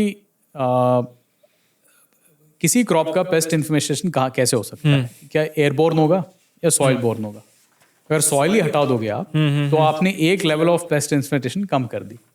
और दूसरा, अगर आपने एक पॉलियोज में कर दिया तो एयरबोर्न का भी इन्फेस्टेशन का प्रोबेबिलिटी बहुत ही कम कर दी। ऐसे नहीं जीरो हो जाता है, आपको भी पता होगा, बट आपने बहुत तरह से उसको कम कर दिया। तो that is the origin of the term naturoponic. Interesting, but in simple terms hydroponics ही है, बट अलग अलग मेथड्स ऑफ हाइड्रोपोनिक हो सकता है, कोकोपीट हो सकता है। ये हमारे लिए ये दोनों ही है, हाइड्रोपोनिक या cocopeat, we use to as a substrate. Interesting. I think जो आपने ग्रीन हाउस के बारे में बोला, बहुत सारे लोग को ये मिसअंडरस्टैंडिंग होता है कि हाइड्रोपोनिक्स करो या फिर आप ग्रीन हाउस करो तो सडनली आपका पेस्ट अटैक कम हो जाएगा। That is far from true. In fact green house में पेस्ट इन्फेस्टेशन बढ़ सकता है अगर एज अ ग्रोअर आप ये नहीं सीखे कि ग्रीन हाउस क्लाइमेट मैनेजमेंट कैसे करना है। करेक्ट। क्योंकि आप at the end of the day आप एक बंद घर में हो, उस घर में अगर आप सही कंडीशंस प्रोवाइड नहीं कर पा रहे हो, खिड़की को खोल नहीं पा रहे हो, देन आपका क्रॉप डैमेज ही होगा। हाँ, राइट। आपसे एक और क्वेश्चन है सर, आपने फ्रूट्स एंड वेजिटेबल्स में स्टार्ट किया, बट जो मैंने देखा है पल्सेस, सीरियल, ये सारे किसान के साथ भी काम करते हैं। Like why did you diversify into that? मतलब वो सब आप क्यों बेच रहे हैं? एंड क्या इसका मॉडल भी है कि आप किसान से प्रोक्योर कर रहे हैं, कैसा? हाँ, जैसे ये हमारा थोड़ा डिमांड लेट था कि हमारे कस्टमर्स ही हमसे आके पूछने लग गए कि हमको ऑर्गेनिक राइस या पल्सेस वगैरह चाहिए होंगे, आप प्रोवाइड कर सकते हो क्या? तो हमने वहाँ से स्टार्ट किया। हम इसमें, क्योंकि हमारा इसमें इतना वॉल्यूम नहीं है, हम डायरेक्टली किसान से काम नहीं करते हैं। हम एक फार्मर प्रोड्यूसर ऑर्गेनाइजेशन के साथ काम कर रहे हैं जो और सिर्फ ऑर्गेनिक ही करते हैं, तो उनके साथ मिलके हम ये कर रहे हैं। अच्छा, तो मतलब एफपीओ के थ्रू प्रोक्योर करते हैं। एफपीओ करता है, तो वो एफपीओ बाकी लोगों को भी देता है, हमें भी देता है। क्या ये कड़वा सच है कि people should stop doing paddy farming and cereals farming in India? मैं ये बोलता हूँ कि किसान को क्या करना है नहीं करना है उस किसान को डिसाइड करने दो। अगर हम बोल दिए कि सारा किसान पैडी बंद कर दो, बंद कर दिया उन्होंने, कल आप क्या खाओगे? करेक्ट। सो ये हम दोनों बैठ के डिसाइड नहीं कर सकते। करेक्ट। ये किसान डिसाइड करेंगे, और किसान कैसे डिसाइड करेंगे? वो मार्केट का भाव देके डिसाइड करेंगे। करेक्ट। और ये कोई सेंट्रली डिसाइड कर भी नहीं सकता। राइट। अभी मैं थोड़ा खेती से बाहर निकलते हैं। करेक्ट। खेती के एडजेसेंट है जो है मेटल्स, आयरन ओर हो गया, स्टील हो गया, जो माइनिंग करके निकालते हैं। करेक्ट। इसमें ज़्यादातर कंट्रोल्स नहीं है, गवर्नमेंट कंट्रोल ज़्यादातर नहीं है। इसमें brightest of the brightest peoples बैठे हुए हैं कि प्राइस डिटरमिन करने के लिए। कमोडिटी एक्सचेंज है, लंदन कमोडिटी एक्सचेंज है, भारत का भी कमोडिटी एक्सचेंज है, उसमें सब कुछ ये कर रहे हैं। राइट। ये सब करके ये नहीं बोल सकते हम ये करेंगे, वो करेंगे, ये करेंगे, वो करेंगे। राइट। तो एक कंपनी आयरन ओर में होगी, कि एक कंपनी एल्यूमिनियम में होगी, एक कंपनी कहीं और में होगी। हाँ, उसमें थोड़ा कैपेक्स ज़्यादा लगता है, वो अलग बात है, बट वो खुद डिसाइड कर रहे हैं। वो तब डिसाइड करेंगे, कभी कभी किसी साल उनका लॉस हो जाता है जब भाव गिर जाता है। करेक्ट। बट वो डिसाइड कर रहे हैं। खेती में भी ऐसा ही है कि क्या करना है नहीं करना है, ये किसान की डिसीजन है। उस किसान पे अगर आप फोर्स करोगे, आप यही करोगे, यही करोगे, तो आप पूरा मार्केट को आप डिस्टॉर्ट करोगे। मतलब किसान खुद से कई बार वो समझ नहीं पा रहे हैं ना, मतलब non stop loss after loss क्यों हो रहा है फिर? नहीं, मैं ये थोड़ा, किसान बहुत समझदार है, समझदार है, बहुत समझदार है। और दूसरी चीज़, पिछले 5-6 साल में ये हुआ है, प्रॉब्ली बिकॉज ऑफ जियो और व्हाट्सएप, इंफॉर्मेशन हर जगह बहुत जल्दी पहुंच जाता है। राइट। आज के जो किसान है या किसान के बच्चे हैं, वो यूट्यूब पे देख रहे हैं इसका क्या करें। अगर कोई पेस्ट इन्फेस्टेशन हो गया, वो सर्च कर रहे हैं इसका हम क्या कर सकते हैं। राइट। तो आप इतना उनको थोड़ा फ्रीडम दे दीजिएगा, राइट, तो किसान आगे बढ़ेंगे। राइट। उनको चॉइस दीजिए। अब ये मत कीजिए आप किसान के बच्चे हो तो खेती करोगे, आपको जो मन में आया करो, बट उनको वो अपॉर्चुनिटी दीजिए। वो डॉक्टर बनना चाहते डॉक्टर बनने दो ना। राइट। दूसरा और उसका आपका खेती करेगा, उसको बोलो ऐसा कर दो कि आप ऑप्शन दे दो, आप लीजिंग आसान कर दो, आपका खेती किसी और को लीज पे दे दो, वो खेती करेंगे, आप लीज कमा लो। करेक्ट। आपको तो थोड़ा इनकम तो बन गया, आप कुछ और बनो, डॉक्टर बनो, टीचर बनो, कुछ और बनो। और वो जो खेती करना जानता है, उस पर दिलचस्पी है, वो थोड़ा एफर्ट लगाएगा, बोलेगा मैं क्या करूं, ब्लूबेरी करूं, टोमेटो करूं, इस क्लाइमेट के लिए क्या सूट हो जाता है, 10 लोगों से बात करूं, पूछूं, वो करूं, वो करेंगे, वो डिसाइड कर लेंगे उस हिसाब से। टमाटर का बहुत सारा किस्से सुने हैं कि लोगों ने रोड पे फेंक दिया है। फिर भी वही किसान अगले साल टमाटर क्यों करता है? मजबूरी नहीं है। उनको पता है कि एक साल नुकसान हुआ है तो दूसरा साल प्रॉफिट होना ही है। राइट। तो ऐसा नहीं कि मतलब, हाँ, थोड़े लोग मजबूर हो सकते हैं क्योंकि उनको पता नहीं होता कि इसके अलावा मेरे को करना क्या है। आई थिंक आज के डेट में यही हो रहा है सर। जो लोग गांव में खेती कर रहे थे वो चाहते हैं अपने बच्चे वो खेती छोड़ के आगे बढ़ें, विच इज़ फाइन, कोई इसमें बुरी चीज़ नहीं है। आपने मेरा थोड़ा पर्सपेक्टिव वाइडन किया है कि शायद भारत में इतने सारे लोग एग्रीकल्चर में मे बी नॉट नीडेड है। Correct me if I am not saying this right. दूसरी ओर पर क्या हो रहा है सर, एक जो मॉडर्न सोसाइटी है उसमें से बहुत सारे लोग आज खेती करना चाह रहे हैं। जैसे फॉर एग्जांपल आप और मैं भी एक स्मॉल पार्ट है उस सोसाइटी के। हमने जो भी करके वी आर इन एग्रीकल्चर, शायद डायरेक्टली खेती नहीं कर रहे हैं, किसानों के साथ काम कर रहे हैं, बट जो भी लोग आज कॉर्पोरेट में हैं वो खेती में आ रहे हैं, दे आर डूइंग वेल। ऐसा भी नहीं कि लोग अच्छा नहीं कर रहे हैं। करेक्ट। राइट। सो आप, मैं वही बोल रहा हूँ ना, मैं ये थोड़ी बोल रहा हूँ कि मत करो, मैं ये बोल रहा हूँ अगर आपकी दिलचस्पी है, आप इसको सीखना चाहते हो, आप इस पे टाइम और एफर्ट इन्वेस्ट करना चाहते हो, करो। और दूसरा मैं ये मानना है कि टॉप डाउन डायरेक्टिव कभी मत दो। मतलब यार अब ये कर दो तो आपका प्रॉफिट 10 गुना हो जाएगा, ये कर दो तो मतलब ये हो जाएगा, unless you are in that business doing that and you are saying that भाई मैं तुमसे ये खरीद लूंगा। इस रेट में मैं खरीदने के लिए तैयार हूँ, unless you are there don't tell someone to do something, correct, कोई उसको डिसाइड करने दो कि क्या हो गया, करेक्ट। किसी को आपने बोल दिया कि कैप्सिकम में अच्छे पैसे बनते, अगर उसको करना आता नहीं है, पेस्ट मैनेजमेंट आता नहीं है, राइट, उसका तो पूरा 8 महीने का एफर्ट बर्बाद है। शायद उसी 8 महीने कुछ और करके कुछ अच्छा तो कमा लेता, राइट। तो ये उसको, बट अगर ये फार्मर किसी किसान से जाएगा, वो देखेगा कि तुम कैप्सिकम कर रहे हो, बताओ क्या क्या करना है, वो किसान उसको ठीक से समझाएगा, ये होता है, ये होता है, इस महीने में ये होता है, इस महीने में ये डालना पड़ता है, ये हो सकता है, ये हो सकता है, बारिश आ गया तो ये हो जाएगा। तो तब उसको किसान को डिसाइड करने तो हाँ यार ये एफर्ट वर्थ इट है, नहीं है, मैं करना चाहता हूँ, नहीं करना चाहता। दूसरा चीज़ बोल दूँ, मैं बोल दिया कैप्सिकम करो, सारे के सारे कैप्सिकम कर दिए, तो क्या हो जाएगा, 2 रुपये भाव पे आ जाएगा, करेक्ट। तो इसमें 2 चीज़ें हैं। पर मार्केट बड़ा है ना सर इंडिया का, जैसे हम देख रहे वही हैं। तो मैं बोल रहा हूँ, कितना बढ़ रहा है, कितना डिमांड है, कि what is the indicator of the demand, price is the indicator of the demand. आज से जैसे बोलो ब्लूबेरी का अच्छा डिमांड है, 300 पे बिक रहा है, करेक्ट, तो शायद वो 300 का फार्म गेट प्राइस शायद 100 हो सकता है, आई डोंट नो, आप देख लो। अगर वो प्रोडक्शन डबल हो गया तो 100 रहेगा, नहीं रहेगा, रह सकता है, नहीं भी रह सकता है, क्योंकि 2 फैक्टर्स एट प्ले है। क्योंकि अगर ज़्यादा प्रोड्यूस होगा, ज़्यादा अवेलेबिलिटी है, तो लोग उसको खा लेंगे। आज के डेट में ऐसे लोग हो सकते हैं कि मिल नहीं रहा है इसलिए मैंने खा नहीं रहा, तो तब प्राइस वही के वही रहेगा, करेक्ट। दूसरा है कि यार ट्राई कर लिया, फिर से नहीं खाना है, तो तब क्या होगा, डिमांड थोड़ा सॉफ्ट हो जाएगा, प्राइसेस गिर जाएंगे, वो 100 का शायद 80 हो सकता है, और लोग आ गए 80 शायद 60 हो सकता है, शायद वो 60 पे स्टेबलाइज हो जाए, ठीक है। 10 गुना लोग आ गए एकदम, वो 60 का 20 हो जाएगा, राइट। तो ये प्राइस इज अ इंडिकेटर कि फार्मर सोचे यार इसको करने में मेरा इतना खर्चा होता है, ठीक है, तो इतना मुनाफा है, इस मुनाफे के लिए मेरे को रिस्क लेना है, नहीं लेना है, उस फार्मर की डिसीजन है। बहुत ही इंटरेस्टिंग, मतलब इंटरेस्टिंग बेसिक पॉइंट आपने रिवाइव किया है कि डिमांड सप्लाई प्राइस एक्शन है पूरा, राइट। तो आप नंबर 1 आप प्राइस का जो बेच रहे हैं सारे प्रोड्यूस, उसका मार्केट में जो क्या प्राइस चल रहा है वो हमेशा ट्रैक करते हैं क्लोजली। हमेशा ट्रैक कैसे करते हैं सर वो? 2-3 है कि सारा मंडी का प्राइस आपको मिल जाता है। कैसे सर? आई थिंक बहुत सारे लोग ये मेरे से पूछते हैं, मेरे पास आंसर नहीं है। ये हर एक मंडी का एक व्हाट्सएप ग्रुप है, ऐसा? हर एक मंडी का एक व्हाट्सएप ग्रुप है। अब जो भी इस सोर्सिंग में इन्वॉल्व है, हर एक व्हाट्सएप ग्रुप में रोज सबका सब प्राइसेस आ जाता है, हर प्रोड्यूस का प्राइस? हर प्रोड्यूस का प्राइस आता है, हर प्रोड्यूस में एटलीस्ट 50-60 प्रोड्यूसर्स का प्राइस तो आ ही जाता है।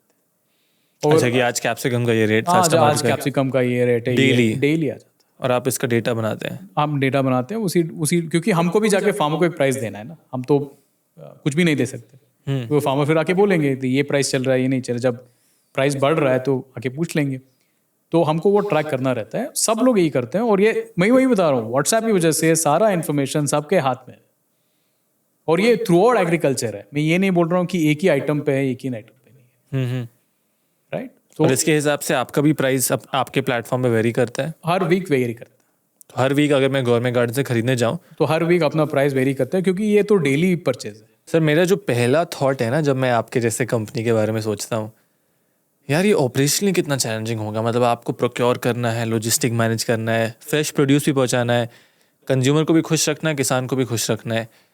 बस बेसिक में how much are you comfortable sharing, कैसे इसके ऑपरेशनल चैलेंजेस होते हैं और आप उसको कैसे मैनेज कर सकते हैं? If you can take us through the life cycle of one whole product या one whole sale. Right. So agriculture में क्या है ना कि ऊपर से जब देखते हो बहुत सिंपल लगता है, बहुत सिंपल लगता है, करेक्ट। 2-3 लेयर जब घुसते हो तो फंस जाते हो, डेंजर है, डेंजर। तो हमारा ये होता है कि ऑब्वियसली फार्मर से रिलेशनशिप बना रखना, वो at every hand over grading is the key exchange. ये हमने ये ग्रेड पे लिया, नहीं लिया, राइट। हमने कलेक्शन सेंटर्स पे ये ग्रेड आया, नहीं आया। कभी कभी हम, क्योंकि वो फार्मर से पहले से जुड़े होते हैं, वो फार्म से भी थोड़ा ले लेते हैं, इस हार्वेस्ट में कितना निकल सकता है, कितना ये ग्रेड, क्योंकि हमको वो एस्टिमेट भी थोड़ा चाहिए होता है। एंड तो हर स्टेज पे हमारा ग्रेडिंग बहुत ज़रूरी होता है। जैसे हमारा ऑपरेशन हब पहुंच गया, फिर से वहाँ पे ग्रेडिंग होता है, क्योंकि पैकिंग होता है, थोड़ा विजुअल ग्रेडिंग हो जाता है, एंड कस्टमर के एंड पे भी ग्रेडिंग हो जाता है, राइट। तो and it's a daily supply chain. तो हर दिन आप किसान से खरीद रहे हैं, हर दिन हम किसान से खरीद प्रोसेस रहे हो हैं, रहा है, प्रोसेस हो पैकेज रहा हो है, रहा हर है, दिन हो रहा है, हर चीज़ का हर दिन यही होता है। अभी भी हो रहा है। अभी भी हो रहा है और ये दस होता बात। रहेगा। It's a 365 day operations. तो there are many failure points. The important failure point is it is not a machine. कि आपने एक कार फैक्ट्री में चले गए तो एक मशीन जो करेगा हर दिन वही करेगा, हर बार वही करेगा, आपको पता है कि आउटपुट यही रहेगा। 1 लाख आउटपुट देगा तो शायद उसमें 1 या 2 गलती हो सकती है, बट बाकी यहाँ पे एक पौधे से डील कर रहे हो। उस पौधे का भी एक लाइफ साइकिल होता है। हर एक स्टेज पे इतना फ्रूट देंगे, ऐसे टाइप का फ्रूट हो सकता है।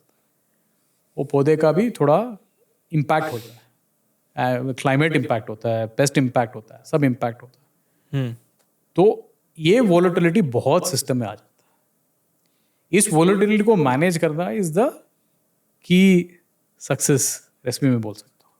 अगर हम इस वोलेटिलिटी को मैनेज कर लिए और वो ग्रेड कंसिस्टेंट ग्रेड रखे, तभी जाके आप थोड़ा एक सक्सेसफुल मॉडल बन सकता है। जो आप की कह रहे हैं कि ग्रेडिंग सॉर्टिंग सबसे मेन चीज़ होता है in a company of this nature. वापस आते हैं कि कॉन्सेप्ट ऐसा जो कि स्टार्टअप्स है। मेरा भी एक स्टार्टअप का कीड़ा है हल्का सा। बहुत सारे लोग स्टार्टअप्स के बारे में जानना चाहते हैं। हमने 2-3 पॉडकास्ट भी कवर किए हैं इस पे। जैसे आपने कुछ अपॉर्चुनिटीज़ के बारे में बोला, वो ठीक है, बट जनरली इस इंडस्ट्री में जो कोई स्टार्टअप कर रहा है एग्रीकल्चर में, तो सबसे बड़े चैलेंजेस क्या उसको आते हैं? What are the threats? क्या क्या चीज़ उसे दिमाग में रखनी चाहिए? बहुत सारे लोग को फंड रेज करना है, नहीं करना है। एक I feel for a beginner उसको बहुत क्लैरिटी नहीं होता है। तो एक छोटे में can you give a startup guide for a person wanting to come into this industry? I'll give you my perspective. Whether it is it's a guidance to someone or not, it's up to them. आपके experience में। हाँ, तो पहले आपको ये देखना है कि आप किसका प्रॉब्लम सॉल्व कर रहे हो, राइट? या कस्टमर का प्रॉब्लम सॉल्व कर रहे हो या फार्मर का प्रॉब्लम सॉल्व कर रहे हो। ये दोनों होता है। या तीसरा होता है आर्बिट्राज। वो क्या होता है? आर्बिट्राज मैंने देख लिया कि मतलब ऑप्शंस तो है, कस्टमर है जिनको चाहिए और फार्मर है जो बेच रहा है, बीच में मैं ये करना चाहता हूँ। या फिर सब भी कर सकते हो? हाँ, सब भी कर सकते हो, राइट। तो मैं ये बोल रहा हूँ कि पहले आप कहीं से तो शुरू करो। आप क्या शुरू करना चाहते हो? आपको लगा कि ये कस्टमर का ये स्पेसिफिक नीड है या स्पेसिफिक क्वालिटी का नीड है, मैं ये इस पे पूरा फोकस करूँगा। ये नीड मैं कस्टमर सबसे ज़्यादा मैं समझूंगा और उसको मैं सॉल्व करूँगा। वहाँ से स्टार्ट कर सकते हो। या आप फार्मर के साथ स्टार्ट कर सकते हो कि ये फार्मर का ना इस क्रॉप पे ना हर बार ये प्रॉब्लम होता रहता है, मैं इसको ऐसे सॉल्व करूँगा तो शायद उनका यील्ड बढ़ जाएगा या कॉस्ट कम हो जाएगा या उनका इनकम थोड़ा उनका बढ़ जाएगा। तो वहाँ पे स्टार्ट करो। जहाँ से भी आप स्टार्ट करोगे, मन में एटलीस्ट ये जगह बना के रखो, आपको पूरा कवर करना है। शायद आपने फार्मर से प्रॉब्लम स्टार्ट किया हो, बट उसका वैल्यू तभी रियलाइज होगा जब वो कस्टमर तक पहुंच जाए, एंड वाइस वर्सा। आपने कस्टमर से सॉल्व स्टार्ट किया होगा, बट वो पूरा का पूरा तभी सॉल्व होगा जब आप फार्मर तक वो लिंकेज कर पाओ। एग्जाम्पल दे सकते हैं सर? ये बहुत ही अच्छा पॉइंट है, इसका थोड़ा एक एग्जाम्पल दे सकते हैं? मैं आप हमारे ही एग्जाम्पल दे दूंगा कि हमने बोला कि हाइड्रोपोनिक किया हमने, अच्छा आउटपुट आया, कस्टमर्स ने बोला बहुत अच्छा है ये। अगर हम मंडी पे बेचते उसको, राइट, शायद हमें इससे इतना अट्रैक्टिव नहीं हो पाए।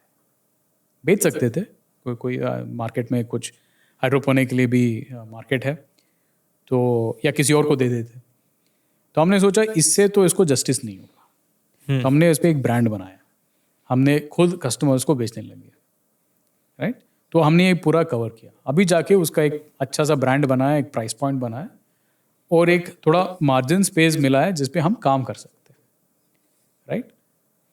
तो दूसरा मैं देता हूँ कि जैसे आपका ब्लूबेरी एग्जाम्पल हो गया। आपने बोला कि यार सबको ब्लूबेरी चाहिए, ब्लूबेरी मिल नहीं रहा है, चलो शुरू करो उस प्रॉब्लम पे। सबसे अच्छा क्वालिटी ब्लूबेरी कहाँ से मिलता है?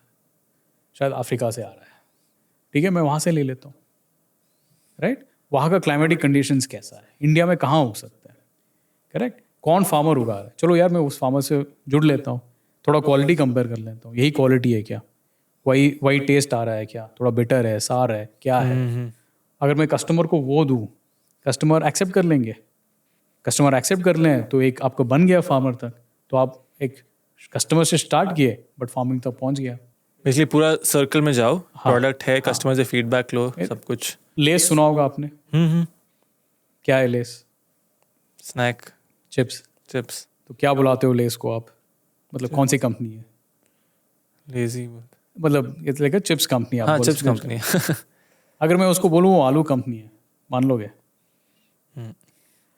तो उन्होंने, उनका खुद का आलू वैरायटी है, वो खुद कॉन्ट्रैक्ट फार्मिंग करते हैं, वहां से उनका आलू निकलता है, उसी से उनका चिप्स बनता है। आप कह रहे हैं लेज का जो जिस आलू से लेज बनता है वो अलग वैरायटी होता है? अलग वैरायटी है। वो सीड्स वो फार्मर्स को देते हैं कॉन्ट्रैक्ट फार्मिंग के तौर, और इंडिया में होता है और वहाँ से आता है। अच्छा, ठीक है, तो एक एग्जांपल है, राइट। सो आप वो कहाँ से शुरू किए, कहाँ तक पहुँच गए वो, क्योंकि उनको वो वैरायटी ऑफ आलू ही चाहिए ताकि उनका कंसिस्टेंट क्वालिटी उनको मिले, राइट। तो this is example of where they started and where they ended, right. So tomorrow somebody can come back and say that वो मैं फार्मर का एक प्रॉब्लम सॉल्व कर रहा हूँ, मैं लो स्टार्च आलू उगा रहा हूँ, राइट। मेरा लो स्टार्च आलू उगा रहा है, तो शायद वो लो स्टार्च पोटैटो चिप्स कंपनी खोल दे, राइट। तो शुरू आप कहीं से भी कर लो, बट उसका आप एक शुरू का एक you should be passionate about solving that, customer problem हो या फार्मर प्रॉब्लम हो, बट आप माइंड स्पेस ये बना लो, आपको पूरा का पूरा आपको वैल्यू चेन पे over a period of time आपको जाना पड़ेगा। Correct, that's a good point. जो भी स्टेक होल्डर्स है उस पर्टिकुलर वैल्यू चेन में सबको बेनिफिट होना चाहिए। What I am trying to say is that there are two angles, कि एक कस्टमर है और एक फार्मर है। समझ गया, यस यस। तो उन दोनों का, बिकॉज कस्टमर के एंड पे वैल्यू रियलाइज होगा, करेक्ट, फार्मर के एंड पे वैल्यू क्रिएट होगा। तो अगर आप लिंक नहीं कर पाओगे तो you are not be able to capture the entire value, right. So that is the point I am trying to make. और सर एक आखिरी question on the startup side, बहुत ही वैलिड क्वेश्चन है मेरे हिसाब से आज के डेट में। क्या ज़रूरी है कि मुझे कैपिटल रेज करना है to build a good startup आज की डेट में? क्योंकि मेजॉरिटी स्टार्टअप्स आज कैपिटल रेज कर रहे हैं, बट एक और कॉमन पैटर्न जो मैंने ऑब्जर्व किया है कि आज की डेट में मेजॉरिटी स्टार्टअप्स या तो फेल हो रहे हैं या दे नॉट मेकिंग मनी, या कुछ साल बाद रेज करके अपने इन्वेस्टर्स को वापस वो रिटर्न नहीं दे पा रहे हैं, राइट। क्या ज़रूरी है कैपिटल रेज करना? So let me answer in few parts. पहला ये होता है कि जैसे देखो, कोई भी कंपनी हो, आप उसको स्टार्टअप बुलाओ, कुछ भी बुलाओ, ऐसा नहीं कि आज के डेट से पहले स्टार्टअप्स नहीं थे। इंडिया में लाखों एसएमईज हैं, किसी ने तो स्टार्ट किए होंगे स्टार्टअप नाम से, करेक्ट, राइट। आपका एग्री प्लस भी is one such company, it was started at some point. So any company that starts, irrespective you call it startup, whatever you want to call it, there is a 90% probability that it will fail. Any company that starts, right, at this thing, there's a 85-90% probability that it will fail. कोई भी company, funding करो ना करो, startup बुलाओ मत बुलाओ, business का कड़वा सच जो है वो है। एंड ये ग्लोबली ट्रू है, ऐसा नहीं कि इंडिया में कुछ अलग है, राइट। और आज के डेट में ऐसा नहीं है कि आज आप बहुत सक्सेसफुल कंपनी हो, अगला 10 साल में आप रहोगे नहीं रहोगे कोई गारंटी नहीं है, राइट। ये बिजनेस का एक लॉ बोल सकते हो, वो होता है, राइट। तो अगर स्टार्टअप कुछ फेल हो गया, उसका ये कोई मतलब तो होना ही था बेसिकली, फंडिंग से कोई लेना देना, फंडिंग से कोई लेना देना, राइट। तो funding is a capital need in the sense that अगर आपको कुछ अच्छा आपने इनोवेशन किया है, चलो ठीक है, आपका जैसे आपका एग्रीप्लास्ट है, तो आपने एक अच्छा नया फिल्म पे R&D किया आपने, बट उस फिल्म को बनाने के लिए एक अच्छा सा मशीन चाहिए आपको, वो मशीन लगाने के लिए 5 करोड़ आपको लगना। आप क्या करेंगे उसका? आपके पास वो 5 करोड़ हाल ही में नहीं है, आप बैंक के पास जाएंगे, राइट। बैंक आपका हिस्ट्री देखेगा, चलो ठीक है यार, आप 20 साल की कंपनी हो, चलो हम आपको 5 करोड़ की लोन दे देते हैं, आप ले लोगे लोन। अगर आपके 20 साल का हिस्ट्री नहीं है तो बैंक शायद बोल सकता है कि मैं रिस्क नहीं लेना चाहता हूँ, राइट। तो आप शायद फ्रेंड्स एंड फैमिली पे जा सकते हैं अगर आपके एक्सेस हो, अगर बिजनेस फैमिली से हो तो वहाँ से, हाँ यार मैं लड़के को तो बहुत साल से जानता हूँ, आई नो द फैमिली, मैं दे देता हूँ, ठीक है। अगर आपके पास वो भी नहीं है तो क्या करोगे, कहीं ना कहीं जाओगे, राइट। तो आप अब that's where the venture capitalist kind of come in. Venture capital is a risk capital, correct. क्योंकि दुनिया में अगर 100 रुपये इन्वेस्ट करने के लिए है, शायद small percentage is venture capital, correct. So it is a risk capital. They invest in these bold ideas, right?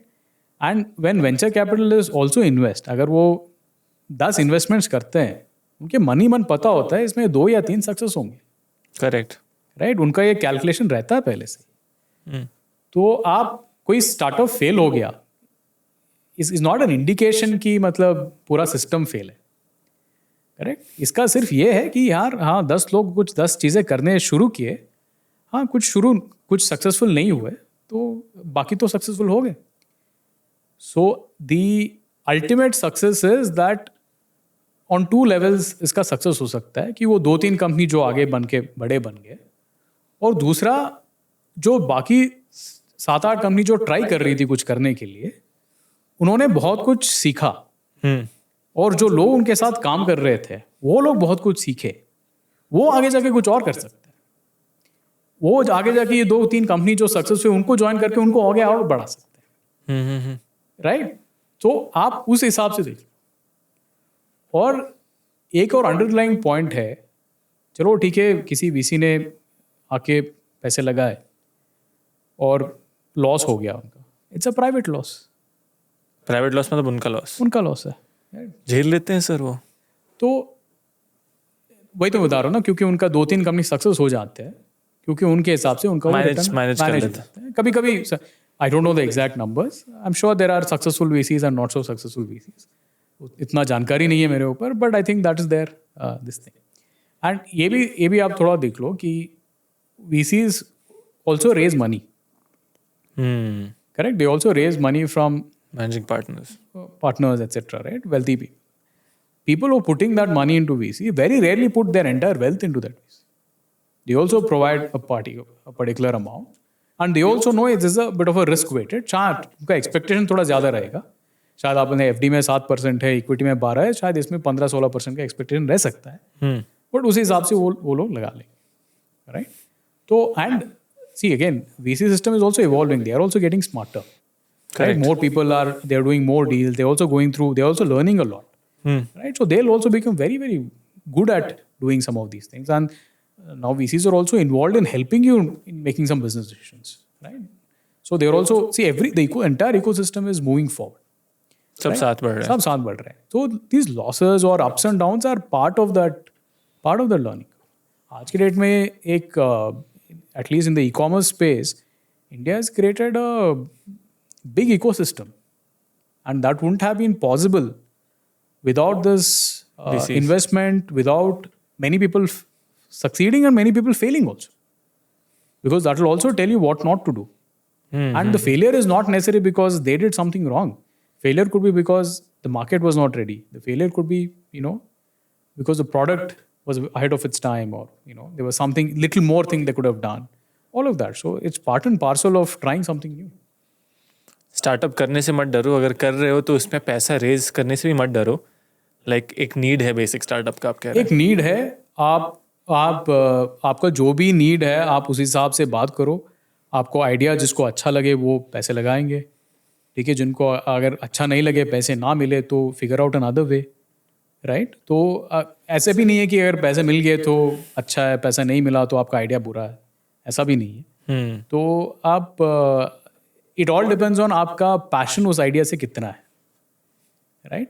तो that is the way forward. Very very nice take on that. मैं आपसे एक आखिरी क्वेश्चन पूछना चाहता हूँ। जो हमारे यंगस्टर्स देख रहे हैं, मैं उनसे टारगेट करना ज़्यादा चाहूँगा, क्योंकि किसान को आई थिंक हमने first part of the podcast में काफ़ी एड्रेस कर लिया कैसे आप उनका हेल्प कर रहे हैं। बट जो यंगस्टर्स देख रहे हैं उनको आप क्या एक मैसेज देना चाहेंगे, who want to join agriculture, just in 1 line or 1 to 2 lines? या मैं पहले ये बोलना चाहता हूँ कि यंगस्टर्स को अपने पैरों पे खड़े हो जाओ पहले, कि कुछ भी यू शुड बिकम इंडिपेंडेंट, कि मतलब any source of income you should figure that out, right, and ideally closer to your skill set, closer to your interest, क्योंकि यंगस्टर्स को पहले तो वो कॉन्फिडेंस देता है कि मैं इंडिपेंडेंट हो सकता हूँ। उसके बाद आप एक्सप्लोर करो कहाँ पे आप रिस्क लेना चाहते हो, उस हिसाब से आप रिस्क ली। हर किसी का एक अलग रिस्क एपेटाइट होता है, राइट। सो मतलब I work for 15 years before I could even think of joining a startup. ठीक है, वो मेरा रिस्क एपेटाइट है, राइट। शायद आपका रिस्क एपेटाइट कुछ अलग हो सकता है, बिल्कुल। कोई और हो सकता है कि I think Oyo's founder, I think he joined fresh out of college and he started his idea. Zepto, even Zepto. Exactly, right. Their risk appetite could be different, right? So her individual का risk appetite अलग होता है, but एक fundamental need क्या है कि आप independent हो सकते हो नहीं हो सकते हो, वो पहले डिसाइड करो कि is there, if you were to be on your own, can you earn your own livelihood, right, can you earn your own livelihood and perhaps support your family. अगर एटलीस्ट वो इधर, you should have that confidence, हाँ मैं कर लूंगा। I think that is a bare minimum confidence or the bare minimum security you need to have before you do anything and venture into anything. Basically startup करने से पहले देख लो कि अपने पैर पे खड़े हो सकते हो कि नहीं। खड़े हो सकते हो नहीं हो, एटलीस्ट आपको पता होना चाहिए हो सकता हूँ। अगर नहीं हो सकते तो मत करो। नहीं हो सकते हो तो एटलीस्ट वो पहले फिगर आउट कर लो। See again, as I said, I cannot give an advice to someone कि करो ना करो, सबका डिसीजन है, अपना खुद का डिसीजन है, बट मेरा थॉट प्रोसेस में बोल रहा हूँ क्योंकि ये थोड़ा स्ट्रेसफुल भी हो सकता है। इसमें क्या हो जाता है कि स्टार्टअप में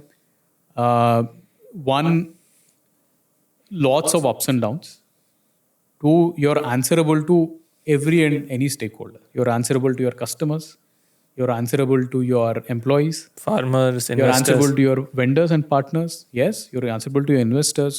So you're taking everybody's expectations, and everybody is well within rights to have that expectation.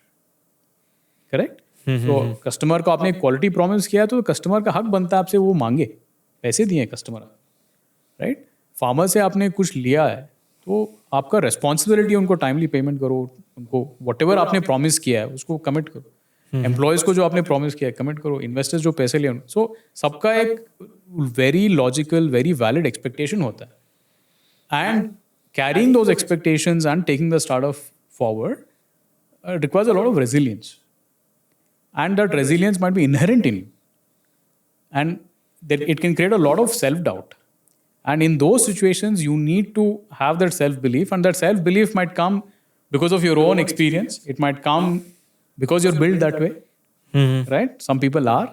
So, as in, it's up to you then. So, but saying that, at least, I can fall back onto something, gives you the little bit of space to be confident. ये try कर लेते. Perfect. Pramod, thank you so much आपके time के लिए। My pleasure यार, बहुत कुछ सीखने को मिला। आई थिंक काफ़ी स्पेक्ट्रम हमने पूरा कवर कर लिया, फार्मिंग से लेकर मार्केटिंग टू स्टार्टअप्स। एंड मैं उम्मीद करता हूँ सबसे पहले जो किसान आपके साथ जुड़ना चाहें, मैं आपका नंबर और ईमेल जो भी आप अलाउ करेंगे वो यहाँ डाल दूँगा, दोनों डाल देंगे, वो किसान आपके साथ जुड़ सकें, क्योंकि उनका एक बहुत बड़ा प्रॉब्लम सॉल्व होगा। करेक्ट। दूसरी ओर पर जो यंगस्टर्स जो भी इस इंडस्ट्री में आना चाह रहे हैं, किस तरीके से उनको अप्रोच करना चाहिए, आई होप उनको एक स्टार्टिंग पॉइंट मिला हो ये एपिसोड देखकर। So thank you for your time, and हम आगे Thank you for having me. Yes, perfect.